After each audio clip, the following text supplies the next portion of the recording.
હવે નિશા તને લાકડામાં તો ખબર પડે ને લાકડું એટલે શું કહેવાય? પડતી જોઈને શું બને લાકડામાંથી ખ્યાલ?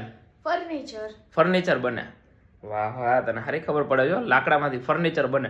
હવે આજનો સવાલ એવો છે કે લાકડામાંથી ફર્નિચર બને છે બરાબર, પણ ઘણી પ્રકારના લાકડા આવતા એ તને ખબર છે?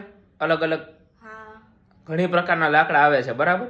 હવે આજનો સવાલ એવો છે કે લાકડામાં જે પ્રકાર હોય છે એમાંથી સૌથી એટલે સૌથી મોંઘામાં મોંઘું લાકડું કયું છે? ચંદનનું. વાહ વાહ, સાચું કીધું છે, પણ તોય હજી એકવાર વિચારીને કહેજો તું, મોંઘામાં મોંઘું લાકડું કયું હશે? ચંદનનું જોઈને, ચંદનનું લાકડું બહુ જલ્દી એક તો મળતું નથી અને મળે તો બહુ મોંઘું મળે છે. ઓકે તો દોસ્તો, ચંદનનું જ હોય. પણ હા દોસ્તો, તમારું શું કેવું છે ફટાફટ નીચે કોમેન્ટ કરો, વિડીયોને લાઈક કરવાનું ના ભૂલતા, શેર કરવાનું ના ભૂલતા. અને હવે હું તમને જણાવું છું કે સૌથી મોંઘા